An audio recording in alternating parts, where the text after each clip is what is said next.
नमस्कार दोस्तों, pro people news में मैं आपका स्वागत करता हूं। ऐशो आराम की जिंदगी जी रहे एक मुस्लिम शौहर को सुप्रीम कोर्ट ने कड़ी फटकार लगाई है।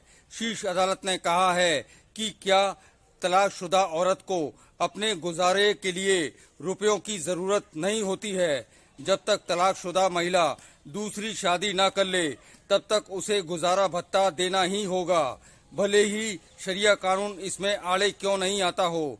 सुप्रीम कोर्ट ने 1985 में शाहबानो मामले का जिक्र करते हुए कहा कि हमारा देश धर्मनिरपेक्ष है, इसको लेकर धार्मिक कानून आड़े नहीं आ सकता है। जिंदगी और कुछ भी नहीं। मामले के अनुसार शौहर ने अपनी बीवी को 12 साल पहले तलाक दे दिया था। वो उसे 15,000 रुपये महीना गुजारा भत्ता दे रहा था। उसने अदालत में गुहार लगाई थी कि गुजारा भत्ता घटाकर 10,000 रुपये कर दिया जाए, क्योंकि उसे अपनी दूसरी पत्नी और बच्चे के लिए खर्च करना पड़ता है। इस पर सुप्रीम कोर्ट ने उसे कड़ी फटकार लगाते हुए कहा कि अगर वो तलाक नहीं देता तो उसे 15,000 रुपये से ज्यादा खर्च करने पड़ते। क्या तलाकशुदा औरत को खर्चे की जरूरत नहीं होती। शीर्ष अदालत ने कहा कि 1.5 करोड़ का टर्न ओवर कम नहीं होता, ऐसे में उसकी दलील में दम नहीं है। जिंदगी और कुछ भी नहीं। शाहबानो मामले में सुप्रीम कोर्ट ने फैसला देते हुए कहा था कि भले ही शरिया कानून के तहत मुस्लिम पुरुष मुस्लिम महिला को इद्दत के समय ही गुजारा भत्ता देने के लिए बाध्य है, लेकिन सेकुलर क्रिमिनल प्रोसीजर कोड के तहत उसे तलाकशुदा पत्नी को तब तक गुजारा भत्ता देना होगा जब तक वो दूसरी शादी नहीं कर लेती। यहाँ बताते चलें कि इद्दत का समय 3 महीने 10 दिनों का माना जाता है। तलाक और हलाला के बीच की ये एक प्रथा होती है। जिंदगी और कुछ भी नहीं। अभी माननीय सर्वोच्च न्यायालय ने भरण पोषण से के संबंध में एक निर्णय दिया है।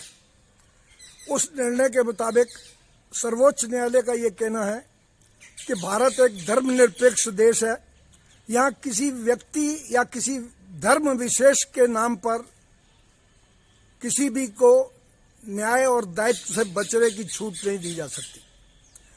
यही वजह है कि कॉमन सिविल कोड की आवाज दिन प्रतिदिन उठ रही है।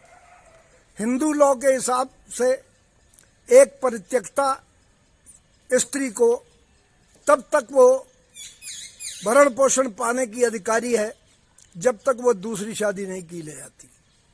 इसी प्रकार शरीयत कानून के मुताबिक इद्दत की अवधि के समाप्त होने पर शरीयत कानून कहता है कि भरण पोषण प्राप्त करने के लिए महिला को अधिकार नहीं है।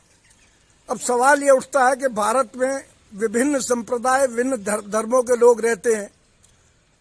अदालतों में भी बड़ा मुश्किल हो जाता है, ये बात कहना कठिन हो जाता है जब ये सारे लोग आपस में कॉम्प्लिकेटेड होकर कंट्रोवर्सी आ जाती है। भारत एक धर्मनिरपेक्ष देश है।